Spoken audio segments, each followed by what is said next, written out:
کچھ ہو، دیوناتھ کے دوستوں نے شرافت سے کام کیا اور گوپا کی بسر اوقات کے لیے روپیہ جمع کرنے کی تجویز کی۔ ایک صاحب جو رنڈوے تھے اس سے بیاہ کرنے کو تیار تھے، لیکن گوپا نے بھی اس جذبے کا اظہار کیا جو ہماری دیویوں کا جوہر ہے، اور تجویز کا مسترد کر دیا۔ مکان بہت بڑا تھا، اسی کا ایک حصہ کرائے پر اٹھا دیا۔ اس طرح اس کو 50 روپے ماہوار ملنے لگے۔ وہ اتنے ہی میں اپنا نباہ کر لے گئی۔ جو کچھ خرچ تھا وہ سنی کی ذات سے تھا۔ اس کے ایک ہی مہینے بعد مجھے کاروبار کے سلسلے میں غیر ملک جانا پڑا، اور وہاں میرے اندازے سے کہیں زیادہ 2 سال لگ گئے۔ گوپا کے خطوط برابر آتے رہتے تھے، جن سے معلوم ہوتا تھا کہ وہ آرام سے ہے، کوئی فکر کی بات نہیں ہے۔ مجھے بعد میں معلوم ہوا کہ گوپا نے مجھے غیر سمجھا اور صحیح حالت چھپاتی رہی۔ پردیس سے لوٹ کر میں سیدھا دہلی پہنچا۔ دروازے پر پہنچتے ہی مجھے رونا آ گیا۔ موت کی افسردگی سی طاری تھی۔ جس کمرے میں دوستوں کی جمگھٹ رہتے تھے اس کے دروازے بند تھے، مکڑیوں نے چاروں طرف جالے تان رکھے تھے۔ پہلی نظر میں تو شبہ ہوا کہ دیوناتھ دروازے پر کھڑے میری طرف دیکھ کر کچھ کہہ رہے ہیں۔ میں تو ہم پرست نہیں ہوں اور اجسام روحانی کا بھی قائل نہیں، لیکن اس وقت میں ایک بار چونک ضرور پڑا۔ دل میں ایک لرزش سی محسوس ہوئی، لیکن دوسری نظر میں یہ خیالی تصویر مٹ چکی تھی۔ دروازہ کھلا، گوپا کے سوا کھولنے والا ہی کون تھا؟ میں نے اسے دیکھ کر دل تھام لیا۔ اسے میرے آنے کی اطلاع تھی اور اس نے میرے استقبال کے لیے نئی ساری پہن لی تھی اور شاید بال بھی گوندھ لیے تھے، پر ان 2 برسوں میں وقت نے اس پر جو مظالم کیے تھے انہیں وہ کیا کرتی؟ عورتوں کی زندگی میں یہ وہ عمر ہے جب حسن و شباب اپنے عروج پر ہوتا ہے، جب اس میں اللڑ پن، شرم اور بے اعتنائی کی جگہ لگاوٹ، خوش ادائی اور دل آویزی کی جاتی ہے۔ لیکن گوپا کی جوانی ختم ہو چکی تھی۔ اس کے چہرے پر جھریاں تھیں، بالوں میں سفیدی آ گئی تھی۔ میں نے پوچھا، کیا تم بیمار تھی گوپا؟ اس نے آنسو پی کر کہا، نہیں تو، میرے تو کبھی سر میں درد بھی نہیں ہوا۔ تو تمہاری یہ کیا حالت ہے؟ بالکل بوڑھی ہو گئی۔ تو اب جوانی لے کر کرنا ہی کیا ہے؟ میری عمر بھی تو 32 سے اوپر ہو گئی۔ یہ عمر تو زیادہ نہیں ہوتی۔ ہاں، ان کے لیے جو بہت دن جینا چاہتے ہوں۔ میں تو یہ چاہتی ہوں کہ جتنی جلد ہو سکے زندگی کا خاتمہ ہو جائے۔ بس سنی کے بیاہ کی فکر ہے، اس سے چھٹی پا جاؤں، پھر مجھے زندگی کی پرواہ نہ رہے گی۔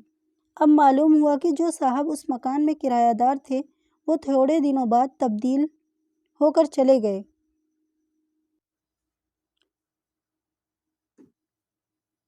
اور تب سے کوئی دوسرا کرایہ دار نہ آیا۔ میرے دل میں برچھی سی چبھ گئی۔ اتنے دنوں ان بیچاروں نے کس طرح بسر کی، یہ خیال ہی دردناک تھا۔ میں نے متاسف ہو کر کہا، لیکن تم نے مجھے اطلاع کیوں نہیں دی؟ کیا میں بالکل غیر ہوں؟ گوپا نے شرمندہ ہو کر کہا، نہیں، یہ بات نہیں ہے۔ تمہیں غیر سمجھوں گی تو اپنا کسے سمجھوں گی؟ میں نے سوچا پردیس میں تم خود اپنے جھمیلے میں پڑے ہوگے، تمہیں کیا سناؤں؟ کسی نہ کسی طرح دن کٹ ہی گئے۔ گھر میں اور کچھ نہ تھا تو تھوڑے سے گہنے تھے ہی۔ اب سنیتا کے بیاہ کی فکر ہے۔ پہلے میں نے سوچا تھا کہ اس مکان کو الگ کر دوں گی، 20-22 ہزار روپے مل جائیں گے، لیکن بعد میں معلوم ہوا کہ مکان پہلے ہی رہن ہو چکا ہے اور سود ملا کر اس پر 20 ہزار ہو گئے ہیں۔ مہاجن نے اتنی ہی دیا کیا کم کی کہ مجھے گھر سے نکال نہیں دیا۔ ادھر سے تو اب کوئی امید نہیں۔ بہت ہاتھ پاؤں جوڑنے پر شاید مہاجن نے 2-2.5 ہزار روپے اور مل جائیں۔ اتنے میں کیا ہوگا؟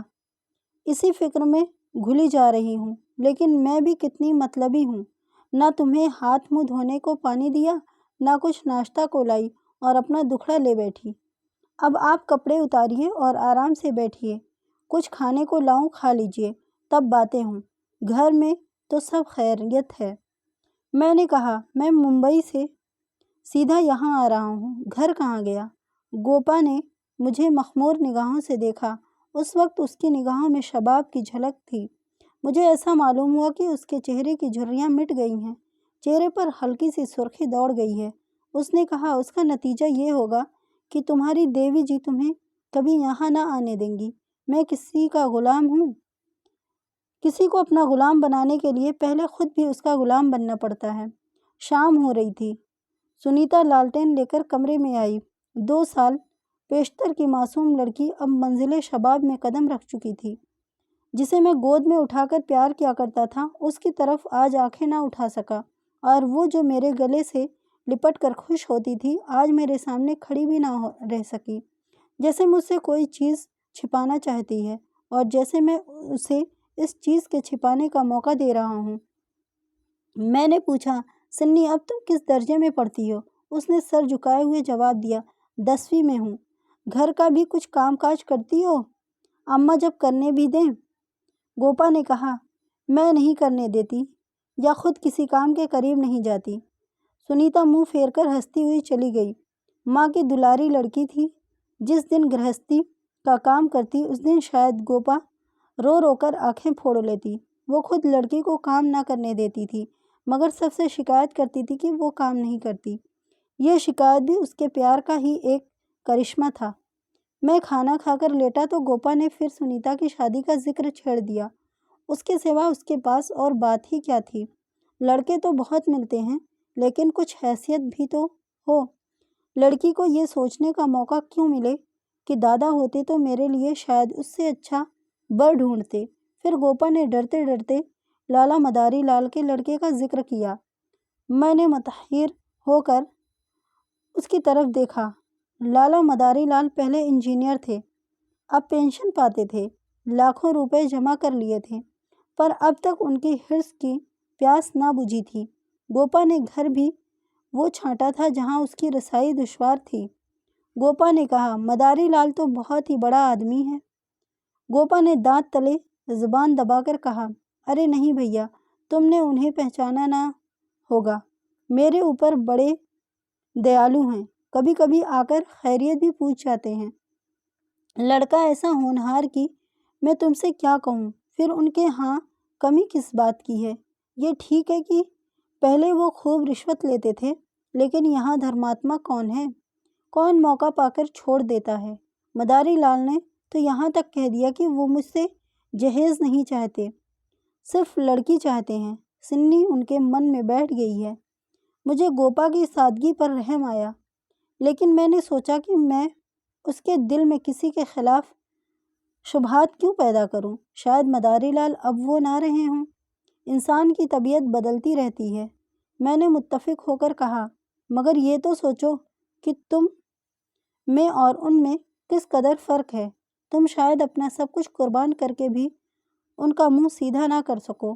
لیکن گوپا کے من میں یہ بات جم گئی تھی کہ وہ سنی کو ایسے گھر میں بیاہنا چاہتی تھی جہاں وہ رانی بن کر رہے۔ دوسرے دن میں مداری لال کے پاس گیا اور ان سے جو میری بات چیت ہوئی اس نے مجھے مطمئن کر دیا۔ کسی زمانے میں وہ لالچی رہے ہوں گے، لیکن اس وقت تو انہیں بہت ہی بلند اور پاک دل پایا۔ بولے، بھائی صاحب، میں دیو ناتھ جی سے خوب واقف ہوں۔ وہ آدمیوں میں رتن تھے۔ ان کی لڑکی میرے گھر میں آئے، یہ میری خوش قسمتی ہے۔ آپ اس کی ماں سے کہہ دیجئے مداری لال ان سے کسی چیز کی خواہش نہیں رکھتا۔ خدا کا دیا ہوا میرے گھر میں سب کچھ ہے، میں انہیں زیر بار کرنا نہیں چاہتا۔ میرے دل کا بوجھ اتر گیا۔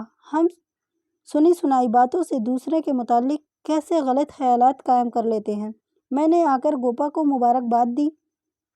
یہ طے ہوا کہ گرمیوں میں بیاہ کر دیا جائے گا۔ 4 مہینے گوپا نے بیاہ کی تیاریوں میں کاٹے۔ میں مہینوں میں ایک مرتبہ ضرور اس سے مل جاتا تھا، لیکن ہر مرتبہ مایوس ہو کر لوٹتا۔ گوپا نے اپنے خاندان کی عزت کا نہ جانے کتنا بڑا نصب العین اپنے سامنے رکھ لیا تھا۔ دیوانی اس بھرم میں پڑی ہوئی تھی کہ اس کے یہ اولو العزمی شہر میں